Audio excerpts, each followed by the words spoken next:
Hey there, financially confused humans. Ever wonder why your grandparents bought a house for $25,000 and now you can't even afford a parking spot in the same zip code? Yeah, welcome to the grand magic trick called the modern economic system. Today, we're going down the rabbit hole of money mysteries, gold standards, and why your paycheck feels like it's made of Monopoly cash. Great news, your Amazon addiction isn't completely responsible. Let's dive in. But first, smash that like button if you've ever screamed at grocery prices and followed it up with an internal monologue that sounds like, but I thought I was doing okay financially. Let's take a journey back to 1913, when most of you weren't even a singular cell yet. That's the year we got the Federal Reserve. Sounds official, right?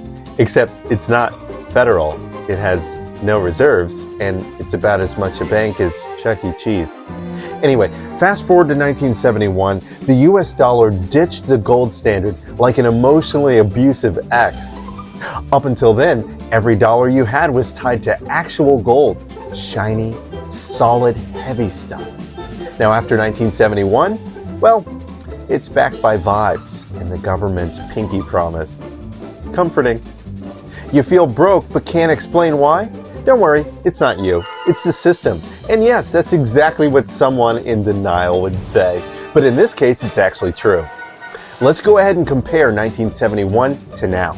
Now back then, median annual income was $10,000. Not joking, that was all a person needed to make it. Mind-boggling, I know. A new car? $5,000. A new house? $25,000. College?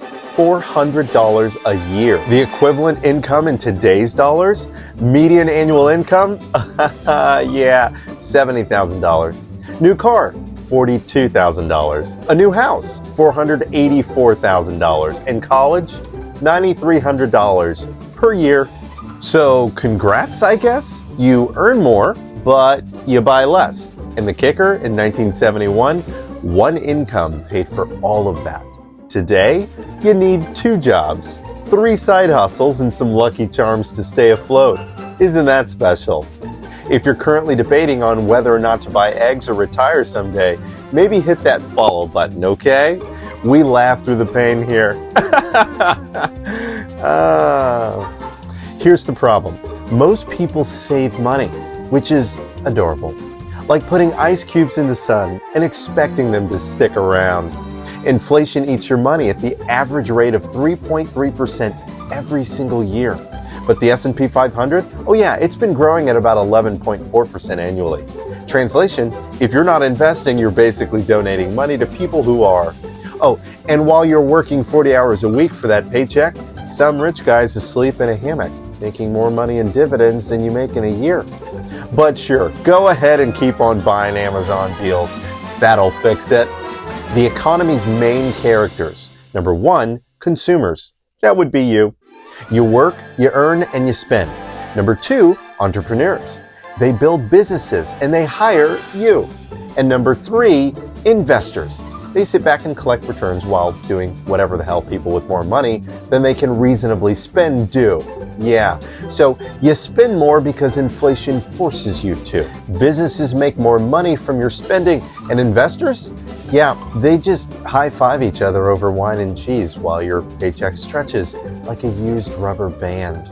Quiz time, let's play a game of who gets taxed the hardest. Number 1, ordinary income, your job, heavily taxed. Number 2, investment income, lightly taxed. And number 3, passive income, real estate, dividends, etc. Sometimes barely taxed at all.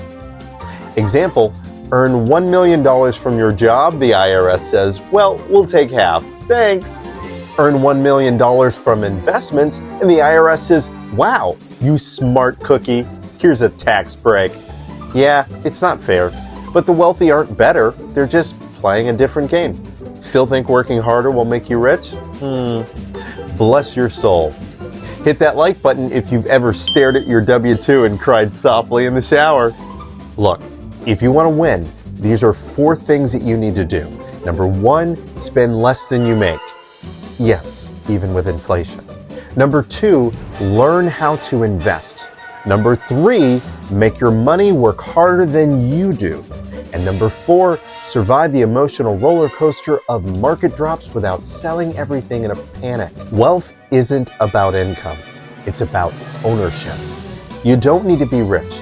You just need to act like the rich, or at least fake it convincingly. Okay, so back to the Fed again, right? It's not a real bank, doesn't hold your money, and has never given anyone a gift card to Target for opening an account. But it does control interest rates and money supply, which means it has your financial fate on speed dial. And since 1971, money printing is unlimited, literally. It's like giving a teenager a credit card with no limit. What could go wrong? The US borrows money when it spends more than it earns, which is always. And where does that money come from? The Fed. It creates money digitally. No gold, no silver, just poof, more dollars. So what backs our currency now? Confidence. Yeah, confidence. And if it doesn't make you nervous, you might be a central banker, I don't know. Inflation is here to stay, folks. The Fed even aims for 2% every year, not zero, not negative. That means your money will lose value slowly, like ice melting in a warm room. But here's the secret. If you understand how the system works, you can stop being a victim of it and start benefiting from it. Invest, learn, build. Now, I hope you're taking full advantage of your employer-sponsored plan, because that's just free money, right? If you're not, please start immediately. For those of you who don't have an employer-sponsored plan, or who do and would like to save more, you can open your own after-tax investment portfolio and set up automatic contributions for yourself each paycheck, right from your bank account, with just about any self-directed online brokerage, like Robinhood. You can download the app on your phone in just a few seconds.